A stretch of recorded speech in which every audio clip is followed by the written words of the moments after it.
Entra en Renoven y encuentra lo que necesitas a tu medida. Renoven, expertos en fabricación, distribución y montaje de cerramientos exteriores en aluminio y PVC. La más alta calidad, servicio, eficacia, profesionalidad. Renoven, ventanas para toda la vida.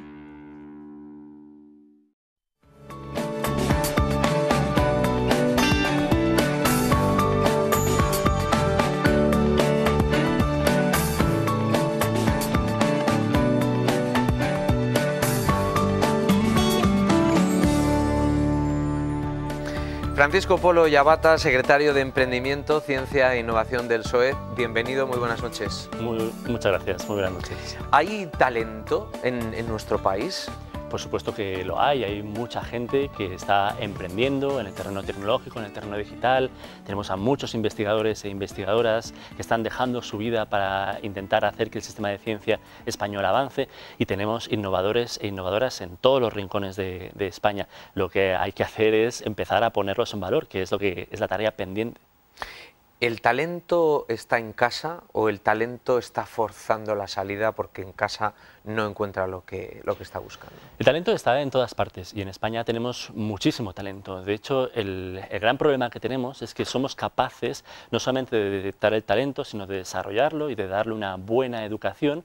Y el problema es que nos estamos invirtiendo millones de euros en formar a los mejores profesionales que hemos visto en la historia de nuestro país, y sin embargo estamos dejando que se marchen. De hecho, ya está calculado que hay alrededor de unos 37.000 investigadores e investigadoras que han tenido que, en este periodo de crisis, marcharse de nuestro país porque no les dábamos la posibilidad de desarrollar una vida, una carrera profesional en España, y se han tenido que marchar al Reino Unido, a Francia, a Alemania, a Estados Unidos para poder investigar. Y lo peor de todo, algunos de ellos, porque el sistema español de ciencia y de innovación no les daba una salida, incluso han tenido que abandonar la ciencia. Y cada una de estas pérdidas es una renuncia a nuestro progreso económico y social del futuro, porque uno de ellos podría ser el descubridor de una nueva tecnología o el inventor de una nueva, digamos, una nueva herramienta, ¿no? Que podría hacer que España estuviera a la cabeza de la innovación tecnológica o de la ciencia en cualquiera de los terrenos en los que podemos ser punteros. Y no es solamente algunos, como decía, sino que son más de 37.000, son 37.000 renuncias a nuestro progreso económico y social del futuro. Pero a pesar de saber que es verdad que en nuestro país hay talento, que aquí en Navarra hay talento, que allá donde rascas un poco pues siempre encuentras a alguien que no ha tenido la oportunidad de poner en marcha o de brillar allá en lo que realmente le ha merecido la pena invertir su tiempo y su formación. Realmente, ¿por qué pensamos que siempre o casi siempre fuera de nuestras fronteras es donde está lo mejor? No somos conscientes de que sí sabemos que tenemos talento, pero pensamos que fuera se nos puede dar mejor. Bueno, lo que ocurre no es que exista una cultura de que lo de fuera es mejor, es que la realidad de las cosas es que hay muchos países ahí fuera que sí que han hecho los deberes. Está demostrado que aquellos países que de manera más estable durante más tiempo invierten en I+D, invierten en ciencia, son los países que luego tienen el mayor crecimiento económico y por lo tanto luego los países que más pueden invertir en tener una sociedad cohesionada con un fuerte estado del bienestar, ¿no? Países como Estados Unidos lleva décadas invirtiendo en ciencia, Reino Unido, Alemania, incluso ahora tenemos países como Singapur o Corea del Sur que están poniéndose en la rampa de salida para convertirse en uno de esos países. Ya no es una cuestión de apuestas políticas, ¿no?, de un partido o de otro, ya es conocimiento científico de decenas y decenas de estudios que demuestran que hay una correlación entre lo que se invierte en I+D y el crecimiento de los países. Y es más, una de las cosas que también está comprobada es cómo también esos incrementos van asociados a lo que se llama un incremento de la productividad, que para que la gente nos entienda es cómo conseguir producir más con lo que metemos en el sistema, ¿no? Por cada euro que invertimos en nuestro sistema de ciencia o en nuestro sistema productivo, cuánto obtenemos de retorno. Y hay, claro, diferentes maneras de mejorar la productividad. Tenemos mejoras de la productividad, como hemos visto en España en los últimos años, que es pues, reducir el número de empleos o el salario que cobramos y trabajamos lo mismo o más. Es decir, trabajar más por menos, pues evidentemente aumenta la productividad. Y por eso decimos que es una productividad de la mala. ¿Por qué? porque llega una crisis económica, como la que vivimos a principios de esta década, y esos puestos son los primeros en desaparecer, porque no son competitivos. En cambio, ha habido otros países, como precisamente como las potencias, como Estados Unidos, Reino Unido, Alemania y otras potencias alrededor del mundo, que han sufrido la misma crisis económica y que se han recuperado muy rápido. ¿Por qué? Porque ellos tienen productividad de la buena, que es la que se obtiene invirtiendo en los trabajadores, haciendo que estén más formados y por lo tanto cuando haya un periodo de dificultad ellos sigan siendo los mejores y desde fuera y desde dentro los queramos seguir contratando, pero también empresas que hacen mejores productos, mejores servicios, incluso las más rompedoras, las que son capaces de crear nuevos mercados. Esa es la productividad de la buena y es en la que tenemos que invertir. Esa es la diferencia. Hay países que llevan haciendo esto durante muchísimo tiempo y por lo tanto permiten que la gente pueda tener carreras profesionales largas y estables en sus países, y tenemos el modelo que hemos tenido en España en los últimos años, que es el de no invertir en aquellas palancas que pueden hacer que tengamos una economía sólida, de progreso, y que nos permita tener un gran país que permita que las generaciones futuras no solamente tengan un empleo, sino una carrera profesional. Paco, tú estás en el equipo de Pedro Sánchez, en el Partido Socialista. Cuando se hablan de estas cosas, cuando tú hablas con Pedro y le dices, bueno, realmente en España no tenemos, como nos acabas de decir, no tenemos los deberes hechos en esto.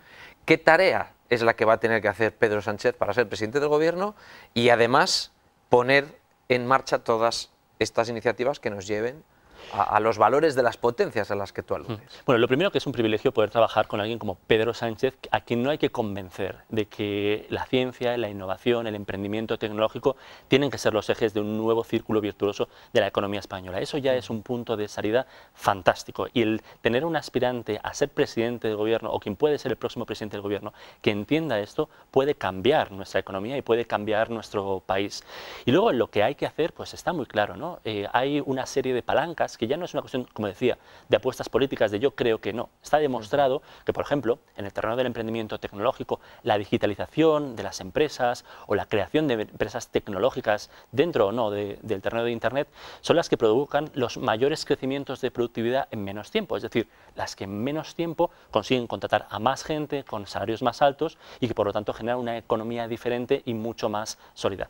En el terreno de la ciencia, exactamente lo mismo, lo que estábamos comentando hasta ahora. Si invertimos realmente en ciencia, pero no en general sin saber hacia dónde vamos, sino con una visión socialdemócrata de la ciencia, es decir, articulando una visión de qué país queremos ser. ¿Queremos ser un país que sea puntero en biotecnología o no? ¿Queremos ser punteros en agroalimentación o no? ¿Queremos ser punteros en generación de energía limpia y acumulación de energía? Porque en estas tres cosas podemos serlo perfectamente. Y con una visión socialdemócrata podemos establecer una serie de misiones para establecer objetivos para las universidades, los centros públicos, privados, las empresas, y para que todos nos alineemos en conseguir esos objetivos.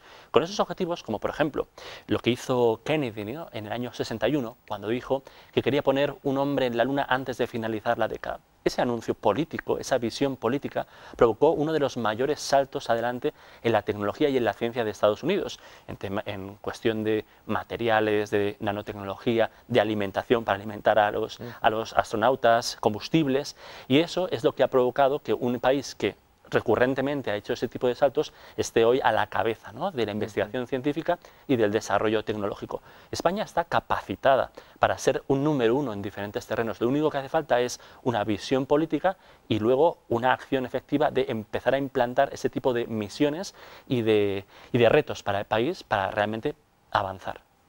¿Qué pinta la gente joven en todo esto que nos estás contando?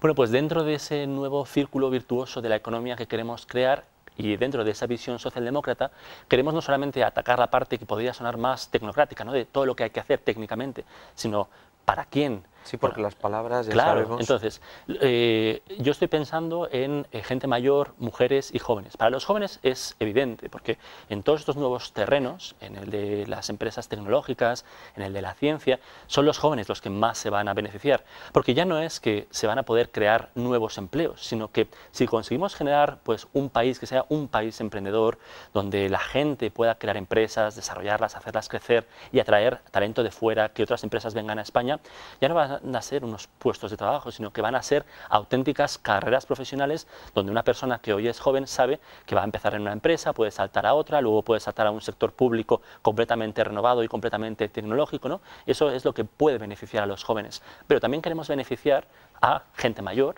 Mucha gente de más de 50 años se ha quedado fuera, ¿no?, del espacio laboral. Muchas empresas tecnológicas pueden absorber a mucha gente mayor que tiene un gran conocimiento en muchos temas y aporta una gran madurez a un tipo de empresas que generalmente son muy jóvenes. Y luego la cuestión de las mujeres. Y para mí esto es lo más interesante, que además nos puede convertir en una potencia mundial, ¿no? Porque queremos atraer a los mejores, o hablamos de que queremos atraer a los mejores emprendedores, a los mejores investigadores, a los mejores innovadores, pero la visión del Partido Socialista es en realidad la de atraer a las mejores emprendedoras, a las mejores investigadoras y a las mejores innovadoras, porque el talento femenino es la mitad del talento que existe en el mundo.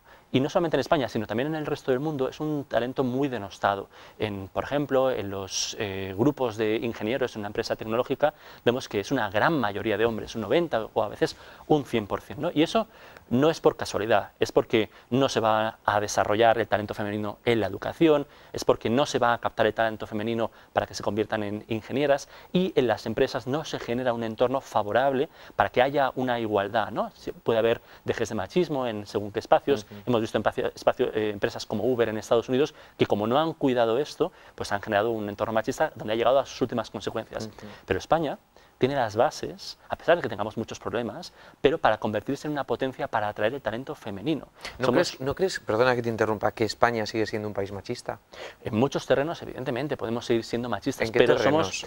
Bueno, todos lo sabemos, o sea, todos hemos vivido micromachismos, lo hemos visto en la calle, lo vemos en la empresa, pero sin embargo somos uno de los pocos países que se toma en serio la cuestión de la violencia de género, que invierte en luchar contra el maltrato, que estamos trabajando para presentar leyes de igualdad de trato, por la igualdad salarial, y que evidentemente nos queda un gran trecho, pero creo que la mejor demostración, por ejemplo, ha sido la manifestación del pasado 8 de marzo, donde ha sido el país en todo el mundo donde más gente se ha movilizado, tanto mujeres como hombres, que quieren ya de una vez un país igualitario, porque estamos en 2018 y no queremos seguir viviendo en un país machista. Creo que tenemos las bases para decirle al mundo, y a todas las mujeres en particular que quieran desarrollar carreras profesionales de este tipo, que España puede ser el lugar donde pueden desarrollarse libremente.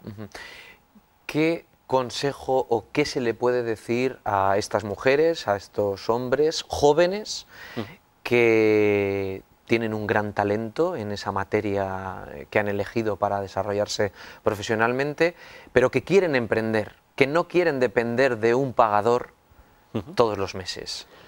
Bueno, eso entra en dos facetas, ¿no? Mi faceta como emprendedor y mi faceta ahora como político. Bueno, en realidad podría contestar desde los dos puntos de vista, ¿no? Que primero, que no todo el mundo tiene que emprender, esto es importante. La visión del Partido Socialista respecto al emprendimiento no es empujar a todo el mundo a emprender porque como no se está generando empleo, pues búscate la vida. No, lo que queremos hacer es que aquella persona que tenga una buena calidad emprendedora y que tenga una buena idea y que demuestre que puede realmente crear una gran empresa que pueda convertirse en una de las nuevas grandes empresas españolas, que en lugar de tener todas las barreras que tiene hoy en día en términos de acceso a la información, acceso a la financiación, tener un entorno regulador favorable, que no es lo que tiene hoy en día, que no solamente la burocracia, sino muchas normas que incluso van en contra de los emprendedores. Pues tenemos en España una cosa que se llama el exit tax, que lo que dice es que si tú eres un emprendedor en España y trasladas tu sede, o sea, tu residencia personal fuera de España, vas a tener que pagar por el valor de tu empresa, aunque tu empresa todavía no esté incluso generando dinero, ¿no? Es algo absurdo que al final lo que hace es que la gente no quiera venir a emprender a España. Otra cosa mucho más grave, ¿no? Que es la cuestión de las stock options, que fueron demonizadas por el mal uso que se hizo por algunas empresas a principios del año 2000, pero que es una práctica habitual, porque las stock options lo que permiten es que un chaval o una chica joven, ¿no?, que está montando su empresa y que no tiene dinero, pueda decir, oye, yo tengo una idea potentísima, y que como esa idea es potentísima, pueda hablar con una ingeniera o un ingeniero de Facebook, de Twitter, de Google, y le quiera proponer que venga a España a trabajar, pero como no tiene dinero, lo que podría hacer es, oye, pues te doy una parte del futuro valor de la empresa. Eso es una stock option. Eso en España hoy en día no se puede hacer porque se reguló de tal manera que son inservibles el modelo de stock options que tenemos en España. Tenemos que recuperar ese tipo de legislación bien articulada para que la gente que quiere emprender y que quiere generar riqueza y valor y empleo en nuestro país pueda hacerlo en igualdad de condiciones que un emprendedor o una emprendedora en el Reino Unido, en Francia o en Alemania. ¿Qué sensaciones te está dejando Navarra? Estos días has podido compartir tiempo con muchos empresarios, con agentes del sector, del I+D. ¿Qué sensaciones? ¿Hay talento? ¿Hay futuro? ¿Navarra está, como dicen algunos números, por encima de la media? Exactamente, bueno, Navarra está por encima de la media española en inversión en I+D. Hay un sector privado tremendamente potente. Esta mañana he estado reunido con mucha gente, ¿no?, con algunas empresas punteras en innovación, e incluso a nivel europeo, y es un gusto escucharles hablar, ver que comparten esta visión y que incluso las dudas que tenían cuando hablaba con ellos son cosas que tenemos incluso previstas o que tenemos respuesta y que compartimos, ¿no? Entonces ahí pues da gusto ver que hay mucha gente innovando, que hay mucha calidad innovadora y que comparten el proyecto del Partido Socialista. Y sin embargo, por otra parte, una de las cosas que me ha llamado la atención es ver cómo, por ejemplo, el gobierno desde el año 2015 ha dejado de invertir en I+D. Entonces, ¿eso qué significa? Que es el esfuerzo privado el único que está invirtiendo en innovación y en desarrollo. Y eso está muy bien, porque en el resto de España no es así. El sector privado tiene que hacer un mayor esfuerzo. Pero si el sector público no invierte, no estamos invirtiendo en aquellas cosas que ni el más arriesgado de los fondos de capital riesgo se atrevería a invertir. El Estado tiene que tomar la función de invertir en aquellas cosas que van a ser grandes saltos adelantos en el futuro. Es decir, ahora mismo Navarra no está invirtiendo en su propio futuro, en qué va a ser lo siguiente. Las empresas privadas están haciendo el trabajo del día a día, pero el gobierno tiene la función de ver más allá y de establecer esas misiones de las que hablábamos antes, de tener esa visión política para saber dónde quiere que Navarra esté dentro de 10, 15 o 20 años, y eso nos está haciendo a día de hoy. ¿Y qué sensaciones que te llega, que te cuentan de por qué nos está haciendo eso en Navarra? ¿Por qué se ha echado el frenazo? Bueno, pues porque hay un gobierno que claramente, y como está demostrando con sus políticas, no quiere invertir en ciencia. De hecho, creo que recientemente en Navarra se ha presentado una nueva ley de ciencia que tiene como objetivo llegar al 2% de inversión sobre el PIB en 2030. Bueno, pues ese objetivo no es nada ambicioso, porque para empezar, el 2% es lo que deberíamos estar ya, y la Unión Europea lo que está recomendando es llegar no al 2%, sino al 3%, y no en 2030, sino en 2020. Si se sigue el plan de esa ley, va a ser un gran retraso para Navarra y puede perder esa posición de cabeza que tiene ahora mismo dentro de España y dentro de la Unión Europea. ¿Qué tiene que hacer un país para innovar? Porque es verdad que en España hay grandes empresas, hay muchísimos, miles de trabajadores que dependen, que emplean su tiempo en esas compañías, y parece como que, bueno, lo que funciona, déjalo que funcione, que ya tiene también una propia inercia, ¿no? Pero ¿qué hay que hacer para innovar? Bueno, pues claramente... Aparte de todas esas inversiones y bueno, todo pero esto esas de lo que inversiones no hablamos. son porque sí, sino que tienen que responder a una visión, ¿no? Entonces, ¿qué clase de país queremos para el futuro, ¿no? Muchas veces se dice, y esto a mí me molesta un poco, o me genera cierta fricción, que en política, o que no hay ningún partido político, ¿no?, que esté generando una visión de futuro para el país, y eso no es verdad. En el Partido Socialista estamos trabajando de lleno en esto, y queremos un país cuyo motor económico, el centro de ese motor económico, sea un círculo virtuoso entre el emprendimiento tecnológico, entre la ciencia y la innovación.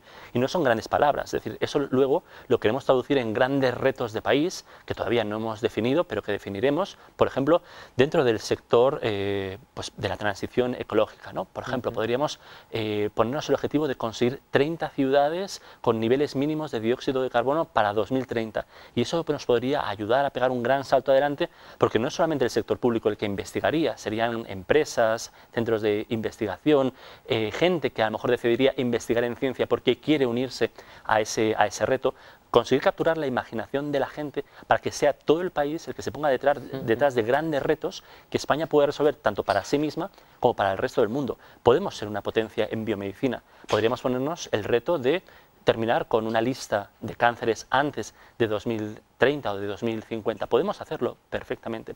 Y así es como se innova. Cuando se tiene una gran visión, cuando tenemos políticos que son capaces de articular esa visión, de conseguir compartirla con la gente, y cuando todos nos ponemos detrás de esa visión para hacerla realidad. ¿Cómo ves la calle ahora mismo? ¿Crees que es posible otro 15M?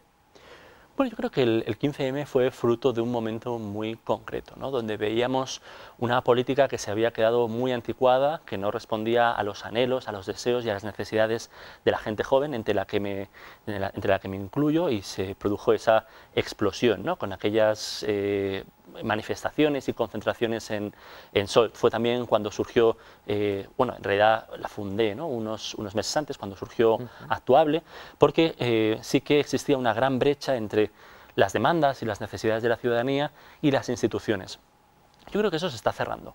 Y ahora, precisamente, pues por ejemplo, para mí el hecho de haber dado un paso en política es porque veo que hay una voluntad de regeneración política en un partido como el Partido Socialista, ¿no? Recientemente se hablaba del reglamento que hemos aprobado y para mí eso ha sido algo revolucionario. Creo que no se ha hablado suficiente, pero ahora en el Partido Socialista, en todos los municipios, en todas las comunidades autónomas, va a haber primarias y eso es una regeneración democrática tremenda. Pero es que además un independiente puede presentarse en su municipio o en su comunidad autónoma y eso significa que el Partido Socialista va a ser completamente permeable a la gente que tenga proyectos, que tenga una visión de futuro para su ciudad o para su comunidad, para poder presentarse y presentar el proyecto ante los militantes y que pueda ser elegido, ¿no?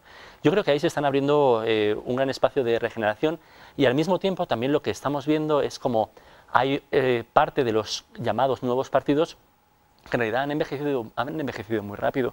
Pues lo estamos viendo con Ciudadanos, ¿no? Y con toda la crisis que se ha visto en Madrid, donde hay un partido que parece que no acaba de decidirse sobre si quiere apuntalar a un gobierno podrido como el de Cifuentes, dentro de toda una red, ¿no? Que parecía que estaba aislado, pero resulta que no, y que no es tan nuevo como parecía, y que apuntala políticas conservadoras, que lo único que hace es reforzar a un gobierno como el gobierno de Mariano Rajoy, que es un gobierno zombie, porque nos está haciendo perder el tiempo. Estamos perdiendo en esta etapa de crecimiento grandes oportunidades, ¿no? Pues Ciudadanos en ese terreno.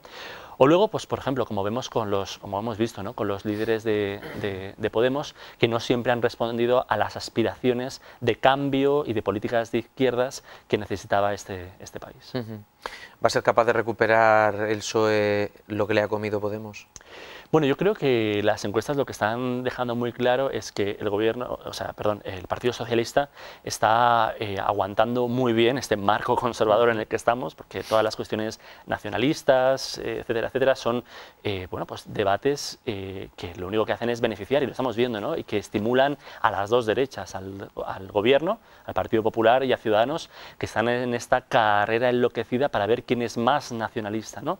Y bueno, pues en ese embate nosotros hemos demostrado que somos un partido de gobierno, que sabemos defender la institucionalidad y que estamos preparados, ¿no? Pues para dirigir el país. Pero cuando se acerquen las elecciones, cuando se empiece a hablar más de lo que quiere la gente, de la educación, de la sanidad, de las pensiones, la gente de izquierdas seguramente se va a movilizar y se va a ver claramente que tenemos opciones y en realidad estamos ya, ¿no? Rascando la posibilidad de ser la primera fuerza política en España. Se nos ha ido prácticamente el tiempo de la entrevista y tienes una faceta personal que tenía mucho interés también en poder abordarla contigo. Me apetece hablar de Change.org, de por qué entraste en esa plataforma, que todos hemos recibido algún correo electrónico con alguna iniciativa que ha movilizado a muchísimas personas. Pero como no tenemos tiempo y te voy a tener que invitar otro día, sí que me gustaría que viéramos un trocito del vídeo It Gets Better que grabaste, entre otras cosas, pues para poner encima de la mesa un tema tan oculto como el del suicidio de jóvenes gays, transexuales y otras tantas cosas. Vamos a ver un trozo y me cuentas una cosa más. Perfecto. Hola, soy Francisco Polo y esta es la historia de cómo todo fue a mejor.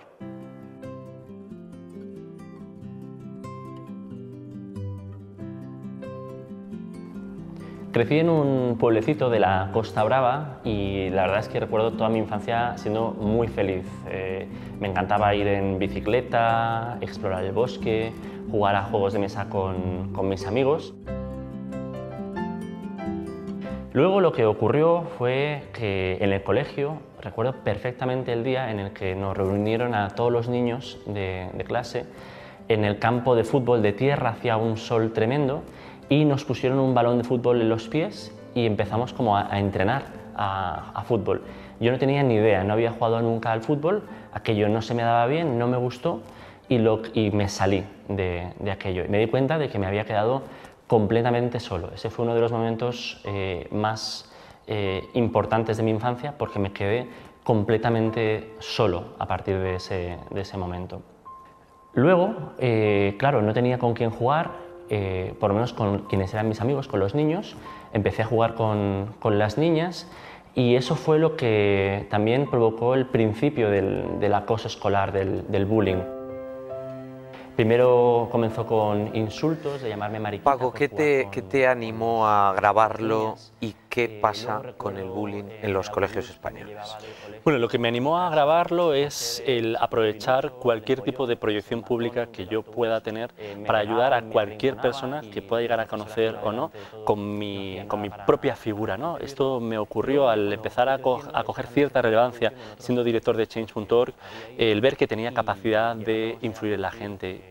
Y recibí al principio algunos mensajes, ¿no?, de gente que me leía en entrevistas y me daba las gracias por hablar abiertamente de que era gay y luego seguir hablando de cualquier otra cosa, ¿no? Incluso chavales que habían tenido problemas en casa y que su padre le decía, pero ¿en qué clase de persona te vas a convertir?, ¿no? Y cogían una revista en la que se leía yo y le decían, yo quiero ser como él o voy a ser como él, ¿no? Bueno, pues ese tipo de cosas son lo que me impulsó a hacer este vídeo y que luego se ha confirmado, ¿no? Porque aparte de que fue un vídeo que han visto cientos de miles de personas, literalmente, he recibido también miles de mensajes de gente, no solamente en España, sino alrededor del mundo, que me dan las gracias por contarlo, porque al final este tipo de testimonios ayudan. A mí también me ayudó el ver a gente en televisión que decía abiertamente que era gay, y eso a mí también me animó, ¿no?, para dar un paso adelante o para ver que no era algo tan extraño. Entonces quería contribuir con mi granito de arena.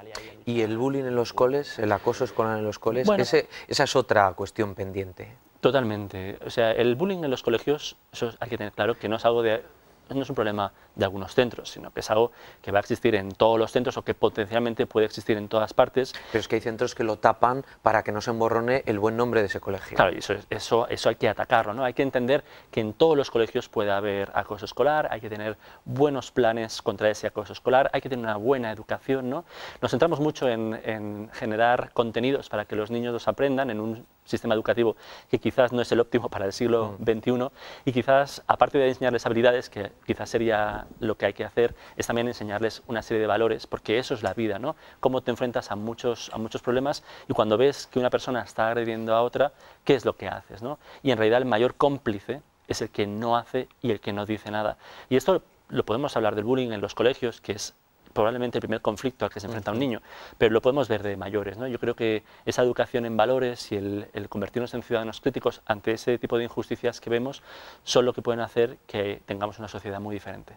Pues desde dentro habrá que hacerlo, nosotros desde fuera, intentar combatirlo y luchar por ello. Paco Polo y Abata, muchísimas gracias, un placer haberte conocido y a suerte. Vosotros. Muchas gracias. Gracias.